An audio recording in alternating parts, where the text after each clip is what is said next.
Well, it's really started when I was a kid. I was terrified of thunderstorms. You know, big thunderstorm growing up in Missouri, fire up, you know, you go, oh, I'm scared.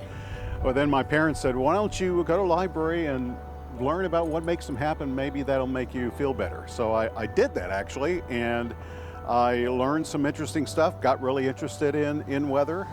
You know, it's kind of cool that to make a hailstone this big, the air has to be going straight up 100 miles an hour. So that kind of stuff interested me very greatly. And I knew very young that this is what I was going to do. We get everything.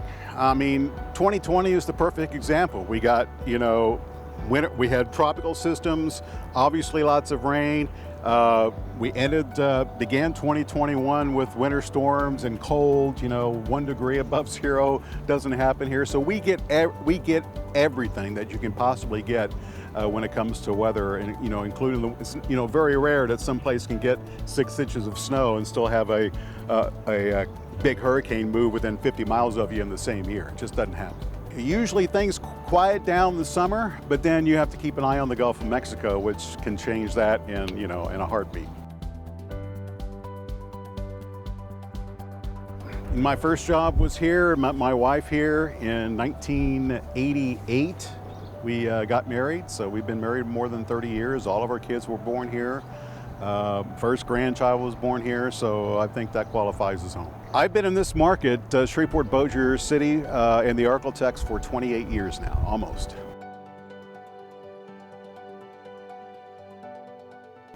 I think experience and the fact that I'm going to tell you what I really think is going to happen, and I won't blow things out of proportion. I don't want to overblow the situation, because if you overblow the situation every single time, eventually people are going to stop listening. Oh, he's just, you know, crying wolf again. Josh and Jesse are great. I think, you know, I've been at KTAL for almost 20 years now, and of that time, the team we have now is probably the best that we've had since I've been here. Both hard workers, they know their stuff. When you know the bad weather's coming, there's never any hesitation to come in and lend a helping hand. So they're very dependable and very accurate too.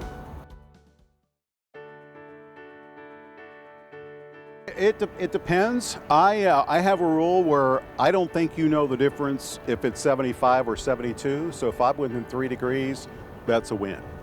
As far as rain and thunderstorms, it's just as important to let people know, you know, when bad stuff, I like to tell people the most likely scenario in addition to what could happen. You know, we most likely get 2 to 3 inches of rain, but it's possible we could get 6. So prepare for 6, but expect 2 to 3. I really don't like scaring people too much because eventually they're going to stop listening.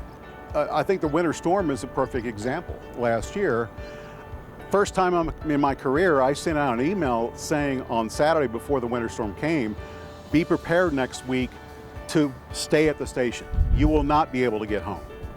And I would never say that if I wasn't convinced that it was going to happen. Well, we got our 6 inches plus of sleet and snow. Everybody was prepared pretty much to stay at the station, which we ended up doing. Yeah, we were ready for it. That's snowiest February on record. It's never happened before. So no, that doesn't happen. And what was very unusual about this one was we got 2. You know, we might get 1 winter storm a year, maybe 2 years. We got 2 in 3 days. So I think it's important to present what you think is most likely going to happen in addition to what could happen. You know, we expect to get 2 to 3 inches, but 6 inches is possible. If that causes flooding in your neighborhood, you need to be ready for it. I thoroughly enjoy sharing their pictures, their local views during each newscast. That's a good way that, and also I have Facebook Live, and I have my loyal, you know, people that tune in every night at 8:30 to do that. So that is great. I enjoy, you know, when invited to go to local schools to kind of share my knowledge of weather with kids. You know, people are always great. Hey, I love your weather. And I said, thanks for watching. We really do appreciate it, because we do. You know, because we wouldn't be here if people would watch. So when they tell us that they enjoy watching us, that's always a good thing.